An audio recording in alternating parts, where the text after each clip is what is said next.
Salam Safar ağa, salam iyileşler. Ya salam Aydın. İyileşler salam. Buyur Aydın. Safar ağa bugün yine kanun näme diýeli ya da kanunu arada gürrüň edeli birazcık kanunun üstünlüğü. Hı hı. Siz esasen şol iş dünýäsinden gürrüň berseniz, iş dünýäsinde kanunçylyk näme we näme manysy bar we şoň edýän täsiri iş dünýäsine. Men şolar hakynda gürrüň edeli diýär. Sebebi hemen giriş üçin bir nämeni aýdyp geçeýin. Türkmenistanda gynansak da şu bizim toplumlarda kanun diýilen söze we ol kanunçylyga düşünýän adam hiç ýok we bolmady ýani göremok men şonu. Kanun diýmek birinciden biri iki adamın arasında da olup bilýär, 5 adamın, 10 adamın, 100 milyon, milyard adamın arasında da kanun olup bilýär. Kanun diýmek aslında ýanky tertip, düzgün, ılalaşyk diýmek. Why do we need judges to be in? Men öz pikirimi aýtjam, Sapara ýalňyş bolsa düzelip bilersiňiz. Ha, Ya da doğru. iýleşlere mene kommentariýada ýazyp biler, ýok ýalňyş ýaňlyýyp. Indi şol düzgünüň yerine ýetirilmegi üçin aýdaly diňe kanun çykarýarlar däl. Onu yerine ýetirjem bar däl. Kanuny yerine ýetiriji kimler? Ine sorag. Ve o kanun yerine ýetiriji tarapyndan mı işleýär ýoksa ýanky kitapda ýazýarmy ýa-da kagazda ýazýarmy? Näli bolýar kanun?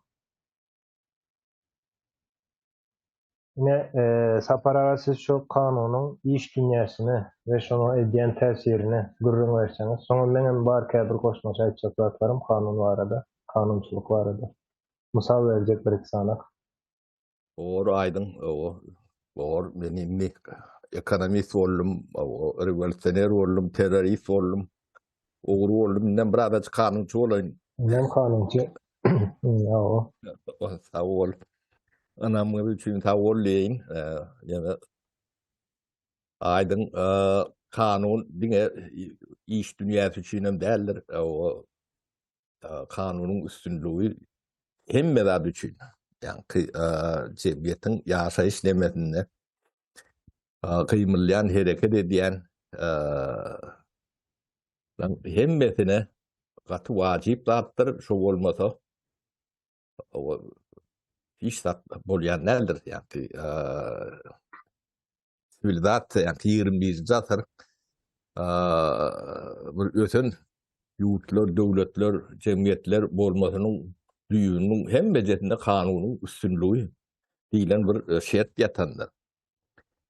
Kanunyň üstünlügi bolmasa, üstünlük diýip näme üçin şey diýäsine onu düşündireli, ne kanun ýani bir siýasy guruluşa ýa-da bir awtoritar ýa-da wedipe boyun eğip yöredilýän iş däldir kanun. Hemme demeden üstün bolýandyr kanun demeti işläp bilme mümkinçiligi şoňa baglydyr.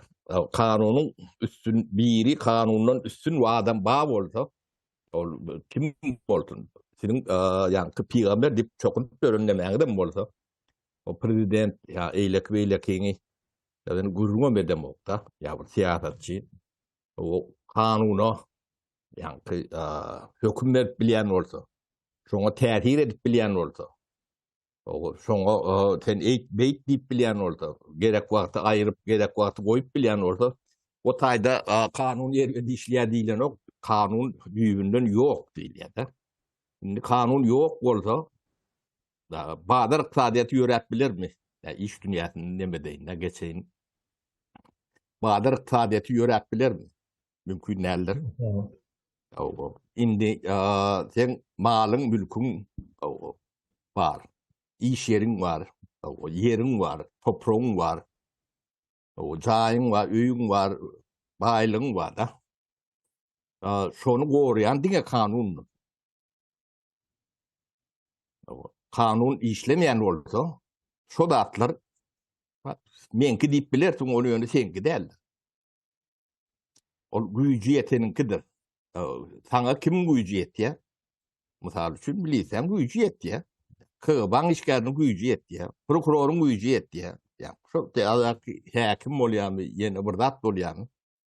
Şoň güýji ýetdi. Ya da ne Türkmenistan ýagdaýynda men prezidentin ýegeni bolsam, men güýjüm ýetdi. Ya daýy bolsam, şoň daýynyň güýji ýetdi. Bunu sen zadyň sen gidälle sen üstünden gelýänçe, üstüne düşýän şäherler sen bolýar da. Indi postsovet demesinde bir adamlar bir ýalňyş düşünjeleri ýönükdirilýän ýagdaýlar bar da. İlleşler başlaň ben kameram bir tütlük gidiye gelýär, o ýadapdyr, ýagarrapdyr. O nemesek nun wartap mütädeler. Ýanky hukuk goraýjy organlar diýip bir organ açypdyrlar da. Organlar, buň içine ne milisiýa ýerýär, KGB ýerýär, prokuratura ýerýär, süýdü ýerýär. Bu şoňa meňdeş demeler girýär da içine hukuk goraýjy diýip. Bulan sany kän bolsa, diýme hukuk goralýa diýilen ýalak düşünje bar. Yani milisiýaň sany gereginden 10 etse, belki de 50 etse känne Türkmenistanda. Bu taýda kanun işliýär, ýa goralýar diýip düşünilýär bolýany bu tam tersinedir. 180 gradus tersine bolýandyr. Olaň sany bilen iş edilýän nädir? O sanyň nemesi yani kanun bar yerde olur ýalak sanly milisiýa da gerek geldir, prokuratura da gerek geldir.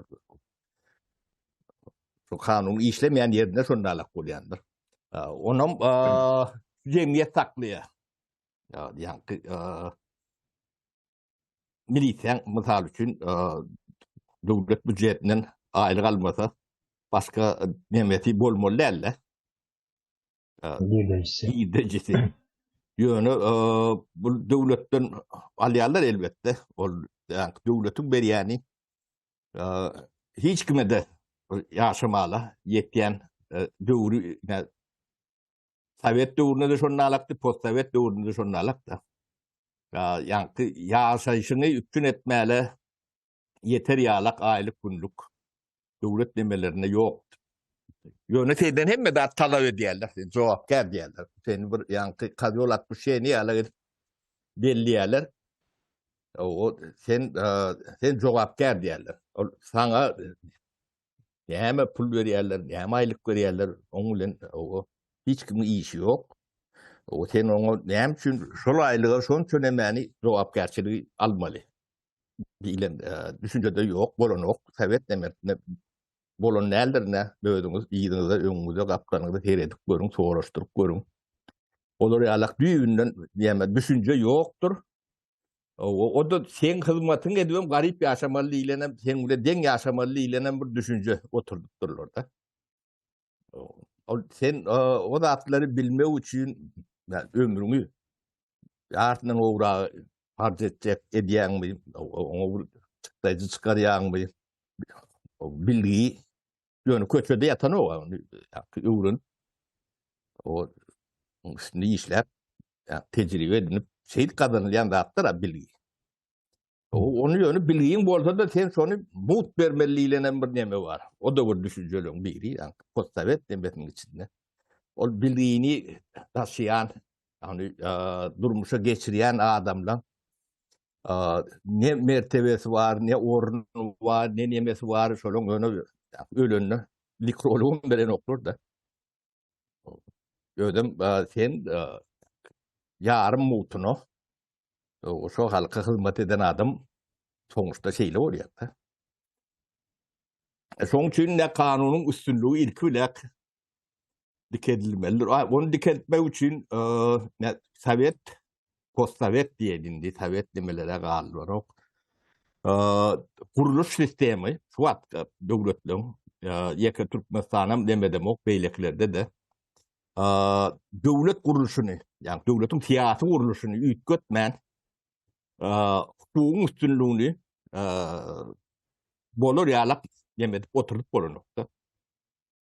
Hiç mümkün nälik. Gawat gelýän zat derler. Sebebi prezidentli bir saýlaýarlar, şo hemme zatyň nemesi bolmaly.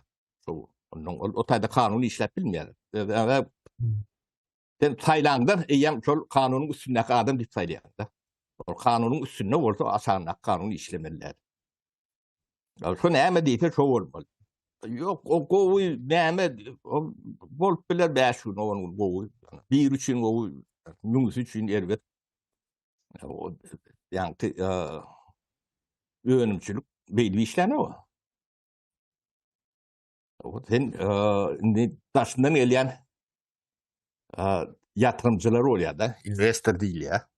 O bizim fiyalak postavet nemelerine taşından yok ban investor gelmelidir. Yeka o pulon del, o teknoloji gelmelidir. Onun sen yurdun da kanun işlemeyen olsa on bilmek riski var değil. O risk değilinde yani ticarette sen bir yerik ya riskli yerik yatırım yapan da riskin bedeli vardır. Sen onun strahı var dedi ya. Insurance diyorlar da. O riski yok yeri 5 manat olsa risk var yerine 55 manat. Onun siyasi risk deyip bir zat vardır. Postavet demesinin hem meceti yani siyasi riskli regionları değişli neme oluyor da. On bazı hastır. Yani bir daha neme vurduray fabrik Davut. O ya da Suudan nemesinde. Son bagası 20-25%. O kent tölyen tever, riskin tölyen de, kent tölyen. Ne kanunun yönü üstünlüğünün yok yerinin yani cemiyete beriyen davulskası şol. Sizin hem adınız 20-25% dönüp arasında diyende yani, kanun oyuncu işledim diyende sonralık oluyor da. Bu da atları düşünleyen cemiyetlerimiz yok. Bunu hata edenim yok da. Yine aklın näme getirip cehaletin hem näme götürýänligini büyük sebebi bir yurda giýen zadın bagasy hem de zadın 25% kımbat bolmagy. O şol suwmasynyň bir jemini alanda bir gödüňlü getirip görmeli. O eger onça pul owurlap bolany owurlandydy. Bir owurlat diýen dedi. Ýöne getirýän şu jaga demedin pozisiýadan cemiyete getiriyen delilin ziyanın ne Power-up sindromu dip bir sindrom demettik dene şu cehalet sindromudur. Yani ova nemeti ova kapasitesindeki yani nemet büyüklüğündeki bir düşünce bilgi yani o derecesindeki beyin bilen dine bir ovanı o da başarsan yönetip bilersin. O devlet nemeti başka işler. Son çünkü Türkmen demesinde o köp zada düşünýänem däldirler. Onu düşünmeyen soňlarym milyartlap yani kapitallarından akıp gidip durandy. O ne öýleri ýit bilýändir. O ne halka ýetýändir. O ne gaýetçilik. Operasyон misal verip geçelim. Yine kanunun üstünlüğü olan devletlerden, misal için Avrupa'na göz önüne getirin. Avrupa'da bir iş adamı yatırım edecek olsa, şol yerde bir fabrik kuracak olsa ve on fabrik aydalı sözleşmesi şoňalyp fabrik şoň Avrupa'nın içinde kuran için o hükman suratda yeri Avrupa'nınkydyr ya da Avrupalı bir vatandaşınkydyr. Şweçya'da olsa, şu Şweçya'nın bir vatandaşının yerinin üstüne fabrik kurulacak olsa o fabriğin çıktıcıları vardır, yenileri vardır. Onun için kuryan adam yeri özünün olmadığı için fabrika menkide elde ettiriliyor. Onun için yankı kontrakta pul meselesine gelende aydalı 10 yıllık ya da 5 yıldan sonra Şveçya 5 yılda ya da 10 yılda tölerin diye pulunu. Fabrik kuryanı. Ve yankı risk bakarsam katı azdır. Riskin ol yerde näme risk vardır yankı öndüren önümçülüğünde ya da Bazarın getiriyen riski. Yani. Ama bazarın riski diýge, bazar riski vardır. Sonra yankı tebiği riskler vardır. Adamın başındaki tebiği riskler, su bastı, yine sil bastı. Şoňalyk riskler goşulýar. Şol yankı insurance diýen yerine şol edilýär. Strahowka. Olam risk yok. Olam gaty az ve pulunu 10 yılın dowamında Şweçe şoňa töleýär guran adama. Yöne Türkmenistan'da şol iş etjek olsa bir adam puluna önden alıyor. Entek proyekt uçuşda edilmenke puluna le yoksa eden okşol iş. Risk ulu. Pulunu alanda da Şveçya'da fiyalı $10 alyan olsa Şveçya'da misal üçün Türkmenistan'da $20, $15 pul alıyor. Sebebi ol sözleşmenin yerine yetmemegi mümkün ve ol firmanın yankı her bir firmanın öz nämesi vardır. Näme diýilýär ona? Prestiji vardır. Ýok. Ne şol prestijime ziyan gelip biler diýip onam riskin içine goşulýar, onuň üçinem pul alýarlar. Yine kanunun üstünlüğü olmadık yerlerde yankı çıktıcıların aýtdy. Kanunun üstünlüğü yok, garanti yok diýmek. Bu deme o umumy deme bilen aýdanda o cehaletin bedeli. Elimde ama o bir gün tölen yok da. Bir yılım del. Biz 30 yıl Türkmen halkı şu zatlar tölek geliyor oluyor. Töleyenden bileyenden de şunun içinde. Yok şoň üçin saparawyny näçe işlesem bayan Türkmen gördüňiz. O gittiği garipleşmeli. Näçe işleseň, näçe işleýärlerini daşna çykyp işläp gördüler. Häzir Ýewropa gidip işleýäs misal üçin. Amerika gidip işlerli tapawdy yok. Nire gidip işleseňiz işleň bayan Türkmen görmersiňiz. Bu sistemada kanunun üstünlüğü yok yerde bir iş önüm, işsat bolma mümkinçiligi ýokdur. Şimdi yankı hukuk goraýjylar meselesinde sapara aslında olan etmeli işi kanuny goramakdyr. Ýöne kanuny goran Türkmenistanda ne özleri aýtýarlar, biz hukuk goraýjy diýerler. Hukuk diýmegem üýtkät bilýän bir zatdyr, yankı göreceli diýilýär hukuga. Misal üçün hayvanlar hukugyny gorayan guruluşlar var dünýäde. Hayvanlar hukugy diye. Ol hayvanlar hukugy bolup bilermi bilmezmi ol yankı felsefe tarapy. İkinci mesele diýen. Ya ikinci mesele ýöne hayvanın hukugy goralýasa hayvan hukugyny gorap bilenok ýa-da dile getirip bilenok. Şoň üçin goralýar. Ýöne yankı polisiýasy bolsun, ondan soň prokuraturasy bolsun, kaziýet, bularyň hemmesi kanuny goramaly guruluşlardyr aslında. İnsanyň hukuklary şol kanunlaryň içinde ýazylandyr. Aslında kanuny gorasaň hukukam goralýar. Ýöne olar näme diýär? Hukuk goraýjy diýär. Ine özlerem bilen okşalan kanunu goramagyň gerekdigini. Gerek näme üçin bilsin? Aýdyn, ýa birini gorkudyňda pul berip durar. Sen näme üçin bunu bilsin, bilmek gerek. Bilden aýtam giýje ýatyp bilmez. Ine şol nämenin yok yerinde, kanunun üstünlüğü yok yerinde misal üçün Türkmenistan'da önümçilik olmaz, önümçilik etmek isteyen adamam olmaz. Bilimem olmaz, sebebi bilimem öz kanunları var. Şoň üçin bilime ymtylýan ýaşlar ýokdur Türkmenistan'da. Ine ýöne bir zat men ýa kanunun üstünlüğini nirde görýän, ne ýa küşt oýnayan, internetden oýnap bolýar. Şol ýerde garşyňa Hindistandan çykyp bilýär, Kitaydan çykyp bilýär, ondan soň Amerikadan çykýar, Ýewropadan, ýa-da Afrika döwletlerinden hem sapara garşyňa ýa çykýar adyna seretden Şoň oýnayan. Soňam baýdagy çykýar da nirdeligi, registrasiýadan wagtyň görkezýän, öýle çykýar. Ine şol adamlar bilen küşt oýnap bilýär.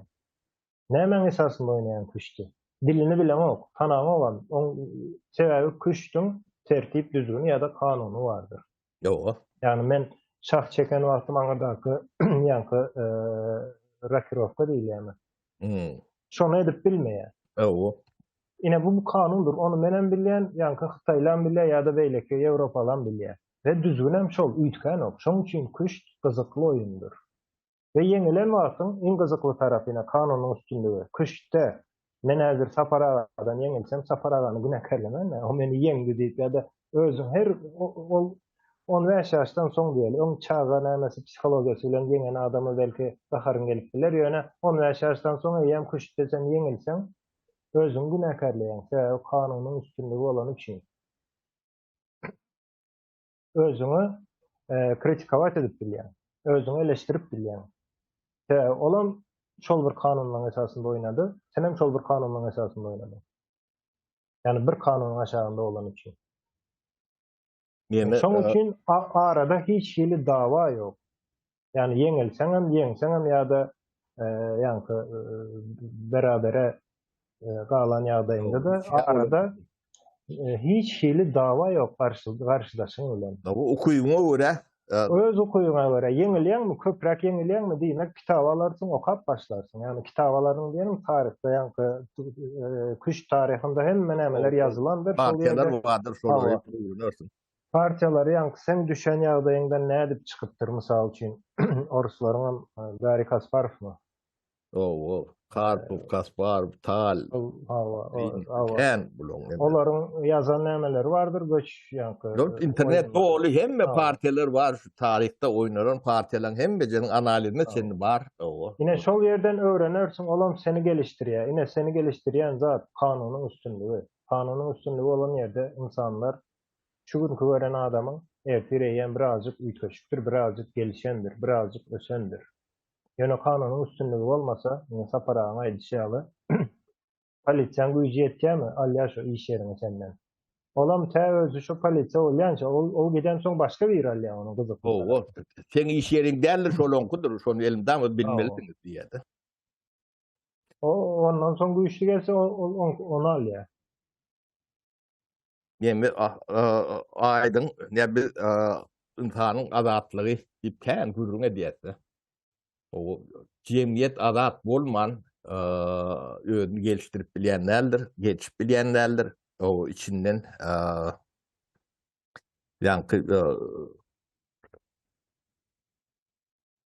üýtgeçik talantlar çykýan nädir? Şo ýol edilýändir, Einsteinler,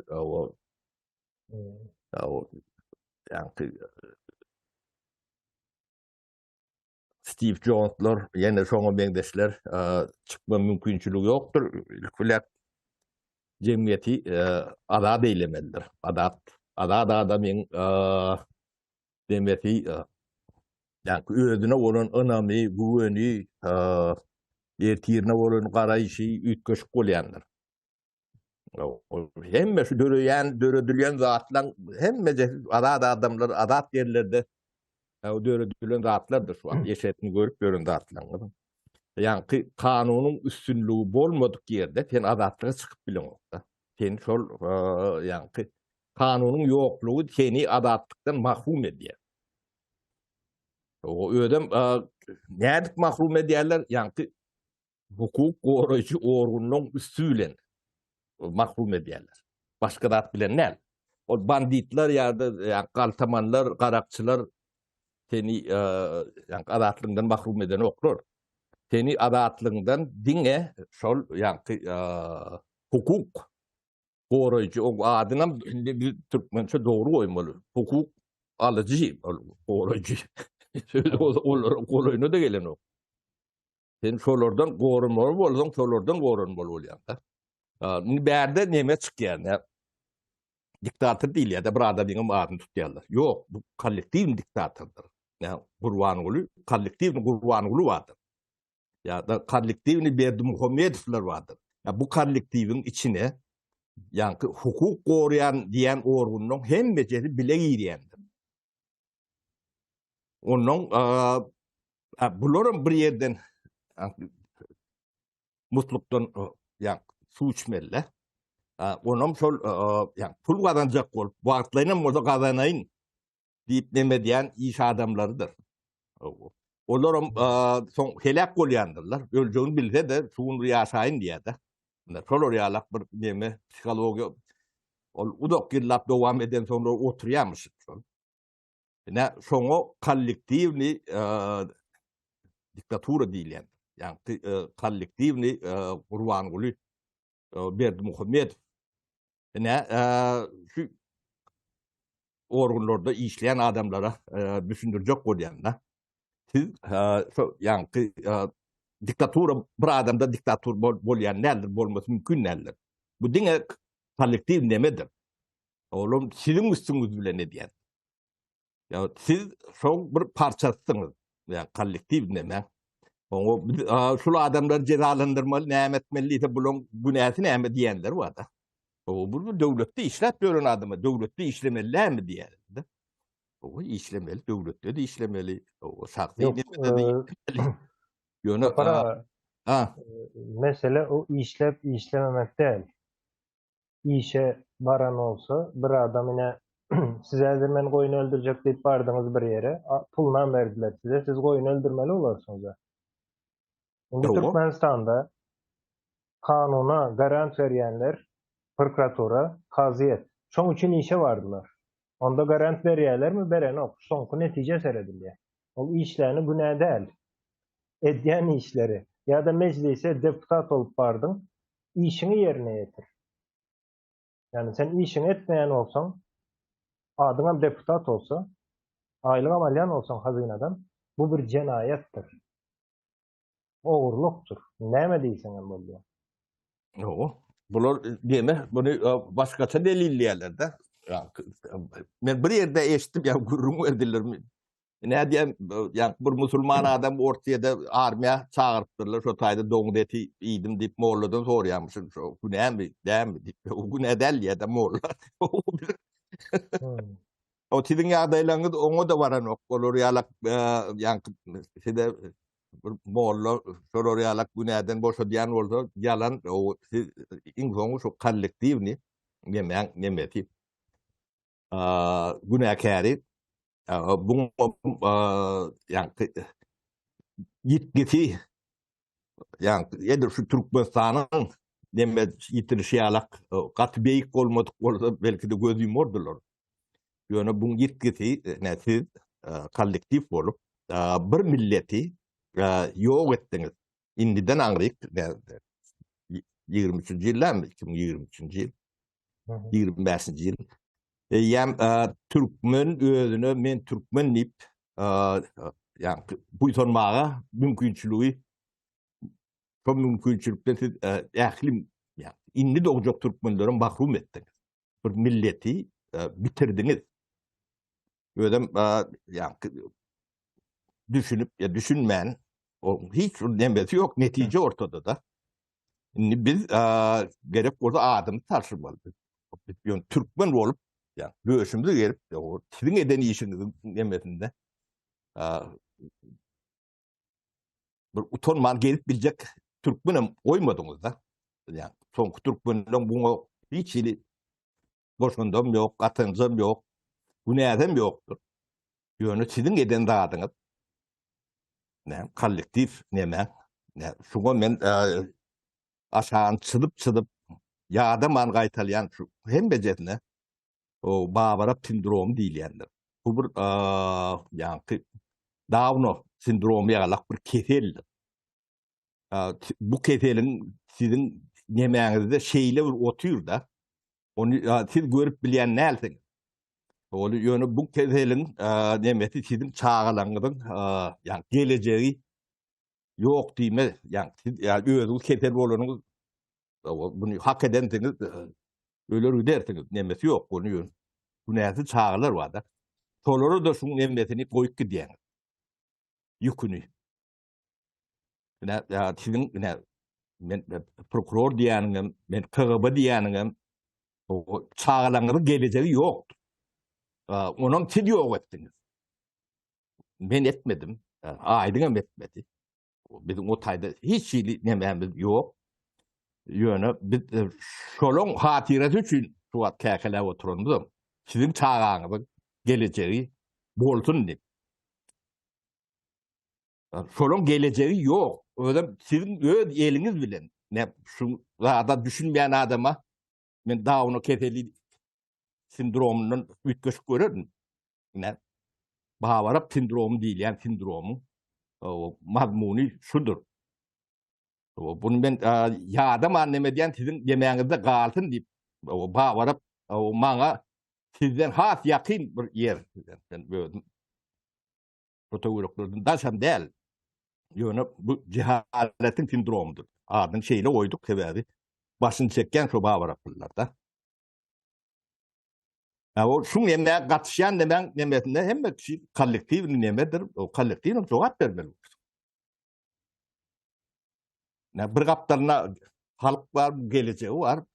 Bir gapdalyna şu eden adamlar var, siz var. Tamam. Bundan goranlar ne diýäňiz? Ýok. Goranyň mümkinçiligi ýok. O sizin şu kanunyň üstünlüğüne nämedigine ente düşmäntiňiz, indem düşüp demäňiz ýok sebäbi. Yani beyninizde hücreler beyniyle nat ulanmasa yemediyendir. Madara sokulun ceset yalaktır. Beynin şöyle oraya hayatiyeti vardır. 30 yıl beyniniz ulanmadık o zaman o tüyrak gidendir. Mürşip o taydan eğer daha çıkacak manası yok. Ne? Şol demek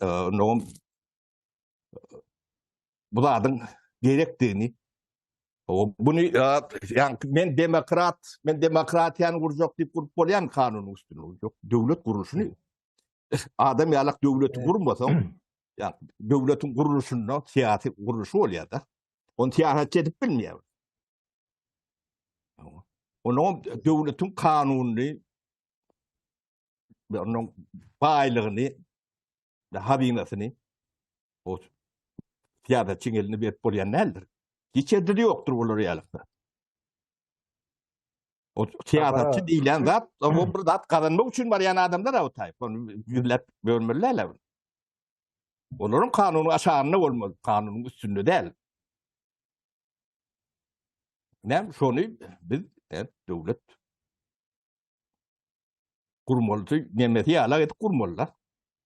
Aydın çözümlülük bir zat diyecek olun. Aydın. O demokratiya değerler menin imkan aydandır. Yani demokratiya düşünen adam yok dünyada. Yok onyalık adam. Yani elbette vardır yöne katı azdır. Olaram demokratiyanı düşündüreceğim olan olsa düşündürmek mümkün değil birinciden.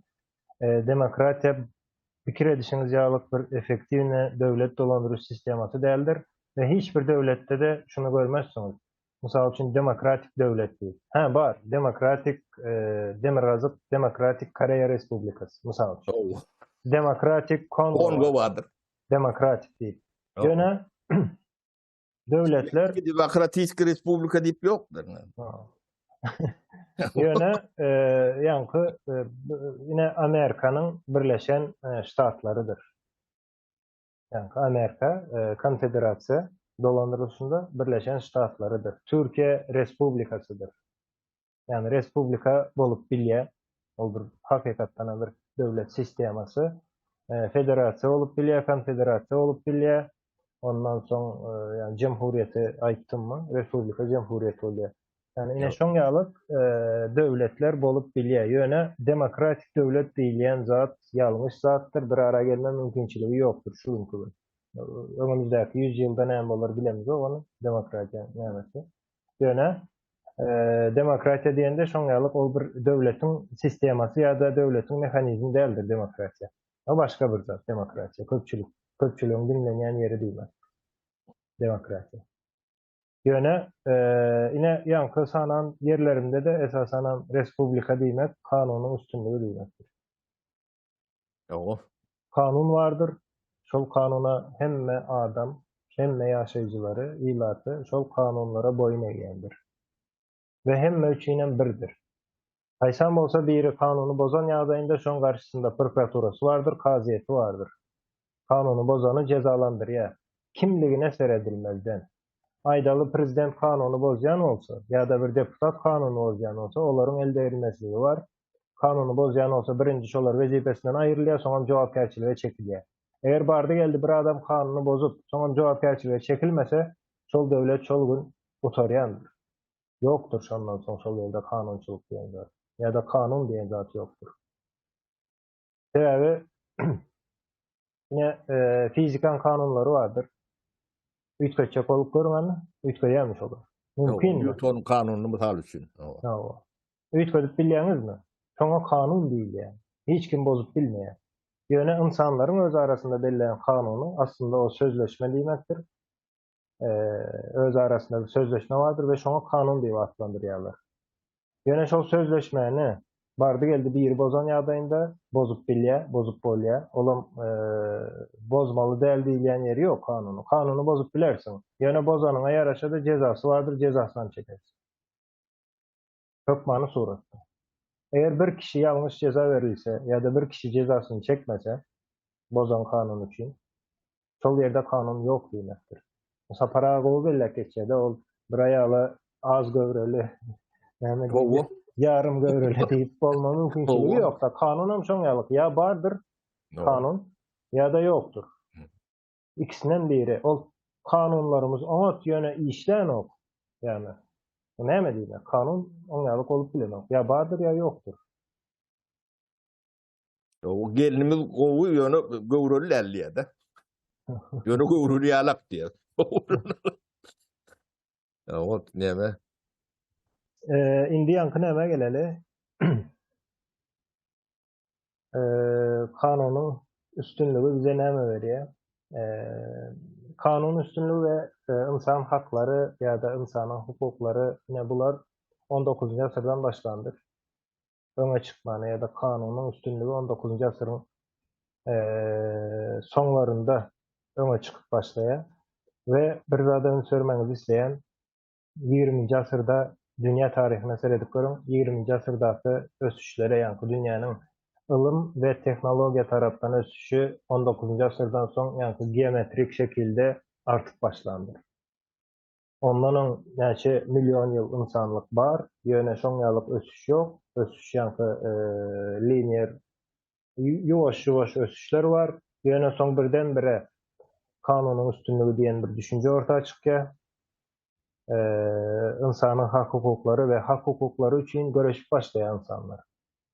Yani onlara biri getirip veren o. Avrupa'da, Fransa'da esasen onlara biri yine hakkınız, hukukunuz deyip getirip veren o. Özleri görüşüp başlayan şu hak hukuku ve söz azatlığı için. Yine yağımız az diyen o. Ya da bize çörek yok diyen olar. Kişileri için görüşüyorlar. Yani şahsiyet için görüşüyorlar. Ayal ortaya çıkıyor şu anda. Onların ayal diyen bir zat yoktu. Erkekler vardı yine. Ayallar bilemek neyim için. Yani yine çağda olmak için ulanılan bir candar yağlıktı. Yine şu anda ayal ortaya çıkıyor. Fransa'da. Yani revolüsyonun neticesinde. Ve hukukun, kanunun üstünlüğü ortaya çıkandan sonra onu yöne internetten bağlayıp bilirsiniz bilimin ve teknolojinin ösüş statistikası vardır. Şo bilen men isteyen zadım yani siz şo bilen kanunun üstünlüğü ikisi bir araya gelýändir. Bir yere den gelýändir. Bular tötenleyin bir zat değil. Bular ikisi bağlanşyk zatlar beýleýär. Kanunun üstünlüğünü gurman mümkin değil. Yani kanunun üstünlüğü yok biri çıkıyor yer şarı diye yani pilin üstünde değil diye şar şeklinde yer diye onu öldürüyorlar, soyuyorlar. Yani.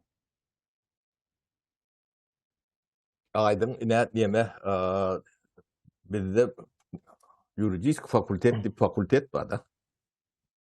Özüm en gımmat fakultetlerin biri. O 100 bin o çenli 100 bin dolar o çenli gidiyen eken bahası. O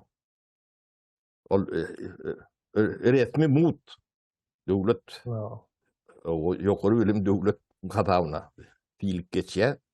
Yönü yani şu tayda en gımmat nemeti yönü yani şu at prokuror o ya da süt yani adalet ministerliği değil yani. Bağıt ministerliği yalık adalet ministerliği ama No. o şu bağıt ministerliği yani kanunun işlemesi için o kanunun ornu devlet kuruluşunda nerede olmalılığını bilen oklar mı? Ya da prokuratura, prokuror o ne hemen üstünde olmalılığını.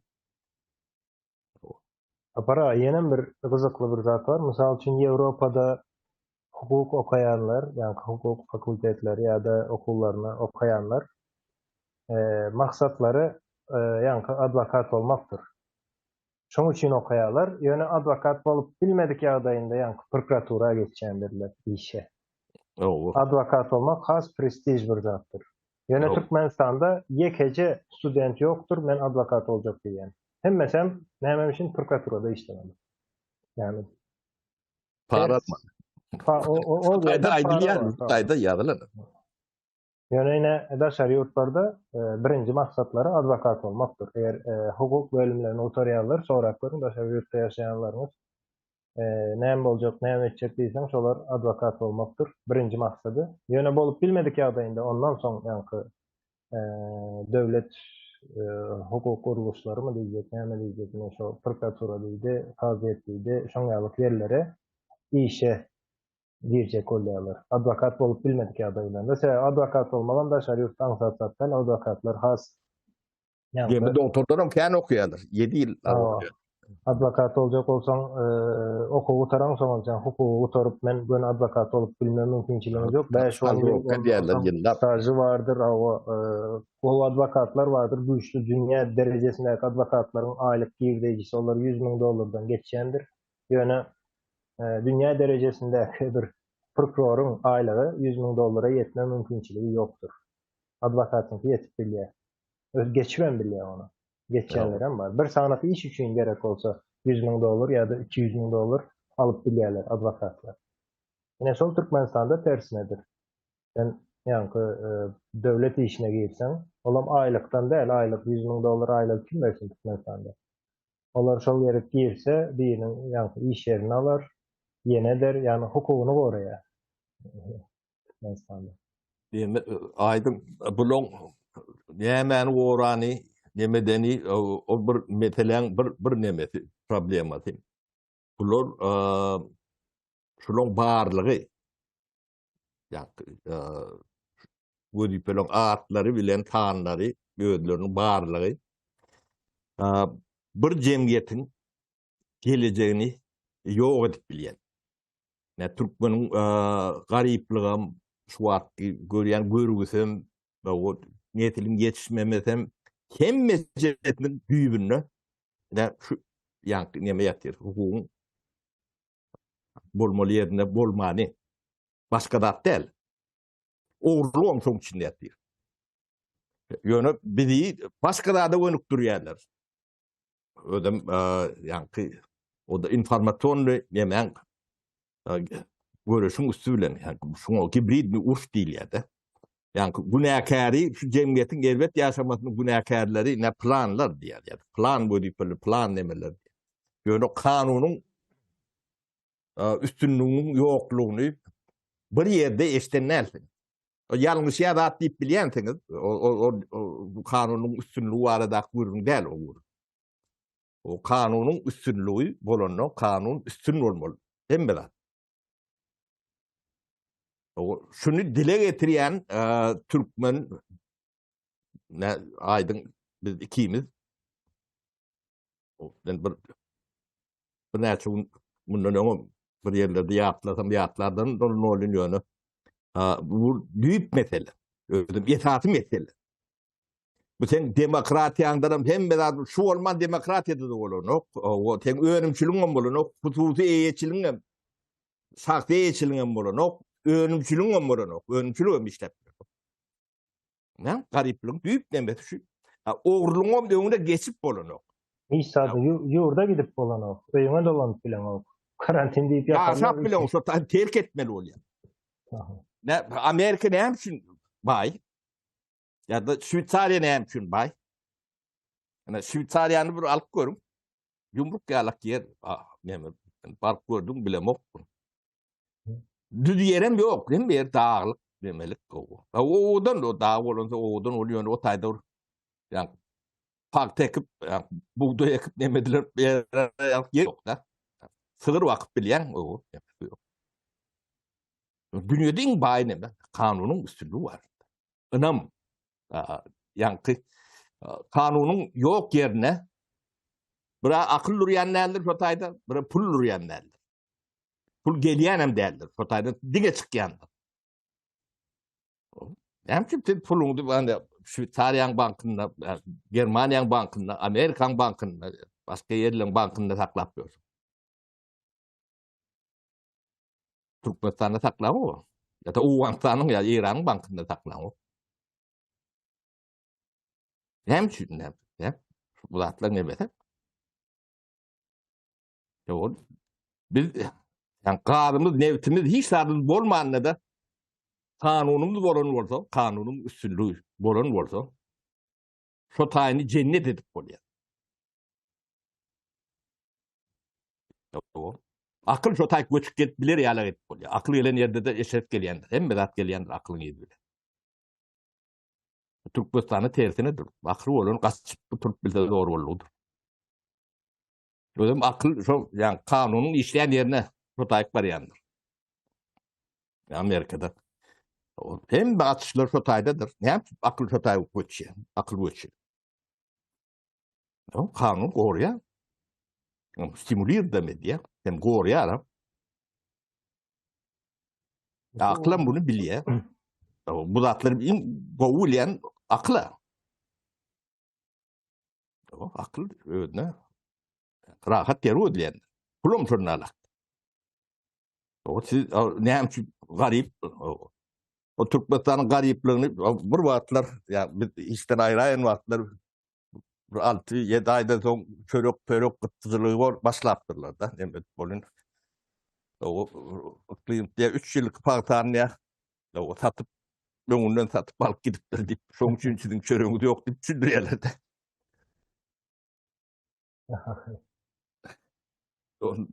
Ne ýagdaýlaryň şondalyk. Şoň üçin biz döwleti täzeden urmalylar. Onuň siz hem düşünmelisiniz. Bu zatlara onun kollektivni cevap vermeyecek bolsaňyz, siz yani safyňyzy nemäňizi belli etmelisiniz. O täze Türkmenistana ýatyrym yapmalysyňyz. Bu biziň iň ulusdur. Yani geleceğine yatırım yapmak. O bize sizin adyňyz nemäňizi gerek gel. Biz adyňyzy nemäňizi yani şu deme goşandygyň badygyny yemeleňiz bilen, nickname'leňiz bilen tuwud edip bilseňiz bizde hemme zat registrasiýa edilýändir, neme edilýändir. Bu zat sizin çağalaňyz gelecegi üçin gerek. Buňa da yani biriň güýjü bilen edilse, o peýdasy size näýlek geçeceğini onu şeyle düşünün. Ýöne sizin iň ulu şansyňyz yani kollektivni diktaturan içine girme demeğiniz şansınız kendir. Ne sonra çıkacak bolun. Onu ýöňünden aýdýar. Tebebi bu nemäň Ýeke Berdi Muhammedowlar ýa-ni Ýazlar bu zatları edendir diýip günäni bir kadamyň üstüne atyp piýriljek bolmaň bu mümkin däldir. Bu kollektiv edilen zatlar. Hemme jetiniň ýani illüstrasiýa edilende o gitjek ýeriňiz ýokdur. Şu wagt şundan pul alıp bir işe demet gören adamlar ammadyr. Sizin safyňdy öňünden demetmeseňiz, bu zatlaryň hemme jetiniň demeti bardyr. Awusy bardyr. Halk bu görgüleri o sizin ýani owadan gözüňiz üçin, ýüzüňiz üçin, ertir kinemäňiz üçin etmemetmez. Bunu halk bagşlamýar. Yani halkın ulunca kanun üstünlüğü olan kanunlar o bular howlukman o sizin ýerinizden yetmeli bolýar da. Şoň üçin bu zatlara sizin hem düşünmäňizi etliýär. Şoň üçin gurrun berýär da aýdyň. Başka soruň ýok bolsa aýdyň gutaraýl. Otursan bolýa saparaga. Ol men şunu hemen aýdyp geçeýin. Ýanky ine kanunyň üstünlügi saparaga daşary ýurtlarda bir iş edilçek adam, ine ýönekä bir zat men aýdaly pomidor ekip, şonu pomidor parnik diýilýär, näme diýilýär. Ine şonu etjek bolsam, daşary ýurtda şonu etjek adamyň birinji nowbat etmeli işi men pomidoru tanayanmı tanamakmı? Şu soru verir özüne. Tanayan olsa, bilýän olsa, düşünýän olsa ýa-da şu pomidor näde ýetişdirilmelisini. Onun için bir yer tapar. Ondan soň şol yeri ve şol işin adyny goýar, onun patentini gider ve patentini alar ve işledip başlar. Näme esasında bu zatlaryň hemmesi kanunda işlenendir. Sen gidip häkimden soramak gerek däl. Näme brigadir diýerler, brigadir diýerler däl sana. Ondan soramak gerek däl. Ya da arçyndan soramak gerek däl. Ya da dom pravleniýadan soramak gerek däl. Kanunyň üstünlügi olan yerlerde iş etjek adam iň gysga wagtyň içinde istendik işini yani kanuna karşı gelmeyen işi elbette sen neşe işlesini yetiştirip satacakdıysan o kanunda yazılan zat. Neşe işlesi qadağan diye. Sen onu edip bilen o. Yani başka bir zat etmek için sağlanan yerin kanun oluyor. Şoň esasında da edýän. Şoň esasında WhatsApp diýip bir programa vardır. $1.000.000 bahasy. Amazon vardır. Milyar, 18 bağışı. milyar dolar şu an. Awa. Yine 50 tane adamın eden nemet şol. 50 tane adam. 18 milyar Türkmenistan'da şonlara öňünü. Facebook iki adamın yanlışmasın. İki değil aslında 4-5 adam yani esası. Yo içinde iyi işleyenleri de yani. Yani esası nämesine Facebook'u 3 kişi olup şonu nämetke dolu belli bir nämeden doğru mu yanlış mı bilemem. Yani köp çeşmelerde şu 3 kişi 3 dost olup Facebook düşüncesi ortaya geliyor. Yine şol işem edip bilýärler. Eger şol Facebook'u yasan adam Türkmenistan'da olan olsa ona ruhsat vermeýärler. Ya kanun diyen zat yok. Gidip ol Telegram sonralık boluna orsiyetten deme yani Telegram var ya şu an Telegram. Şonu çıkaran orta oloncuk yaşıcı oğlu. Onu elinden acımat edip başladılar. O yani kontaktım şol eden yani kontaktını elinden aldılar. Onu Telegram'ı yan başlanan vakti Anglya diye de.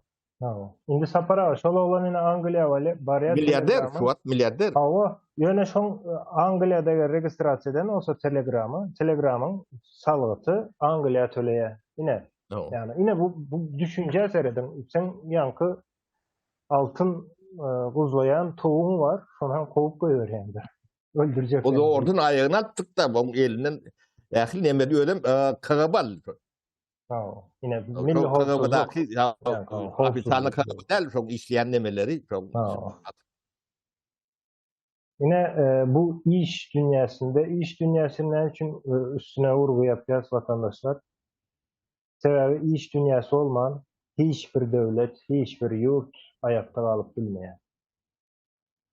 Siyasat, ondan sonra yankı harvı güçler hemmesem bilim sistemasam aslında iş dünyasına hizmet edýändir. Sebebi sen iyicek çöröň, geyjek eşiğin şu iş dünyası sana veriyor.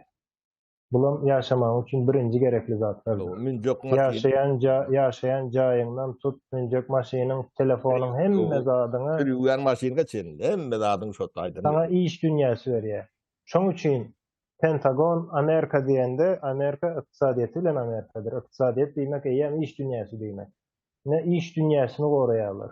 Siyasatçysam kanun çıkaracağım, yani Pentagonam, beyleksem, hemmesem iş dünyasını koruyor. O öyle dünyada koruyandır. Yine McDonald's'lar vardır, dünya yayrandır. Türkmenistan'da yoktur. İlk olarak F-35'lerden Amerika'nın maşinlemeleri tam oluyor. İlk şu varyandır, son McDonald's varyandır iyiden. Şey diyorlar da. O şu Amerika şu tayda şonu gorum yani orada McDonald's şu tak baran o. Yani Saparamen diyecek olan zadım eğer siz aç olsanız ya da öz islen maşininize minip bilmeyen olsanız onda yine iş dünyanız yoktur.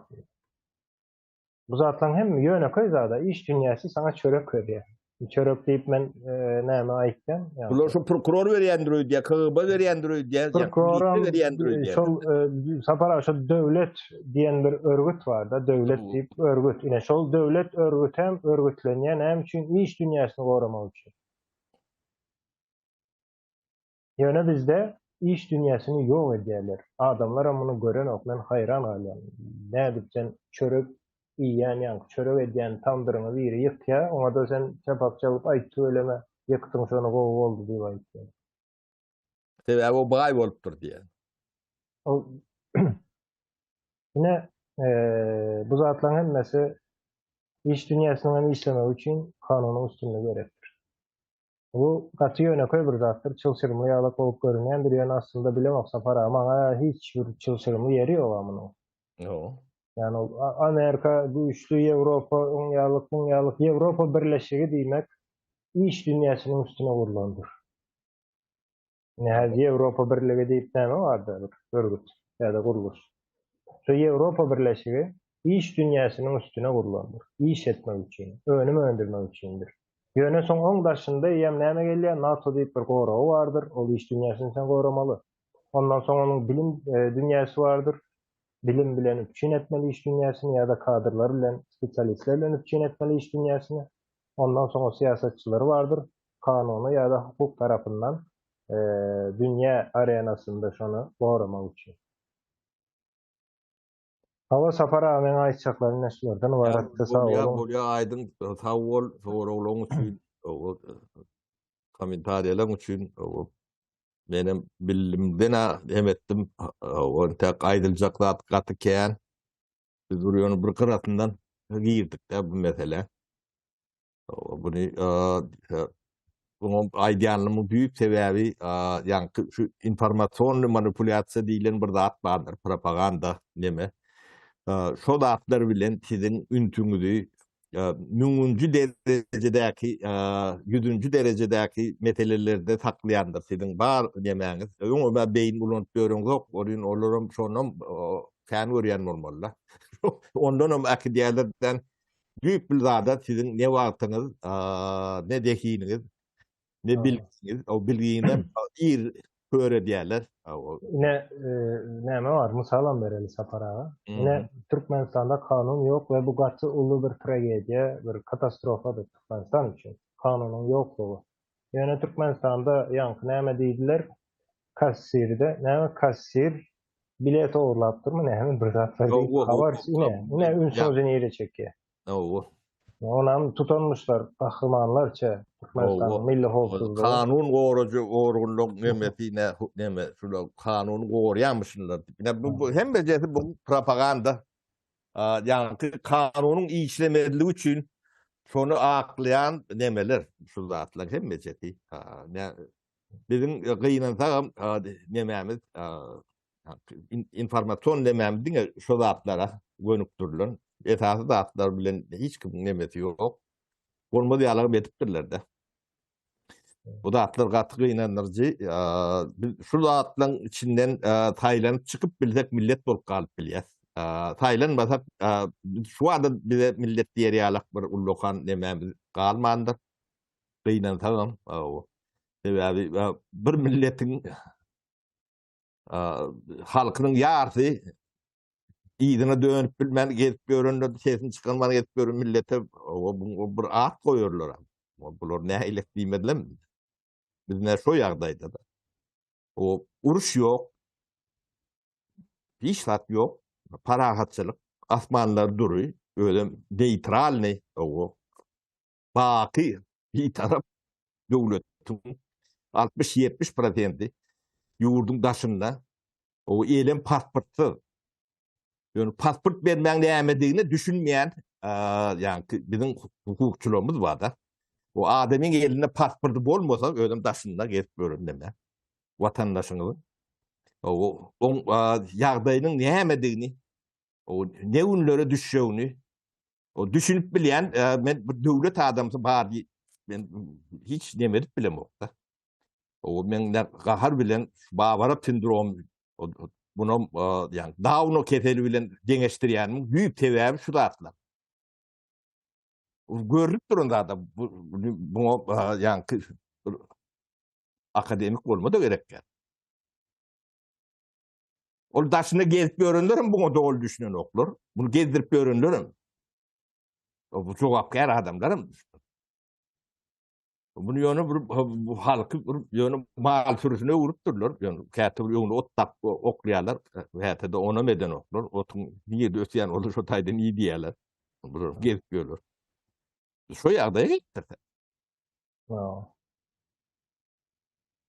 Bolýa aýdyň bu udawa çekdik. Bu gurleseň bu soňu ýok.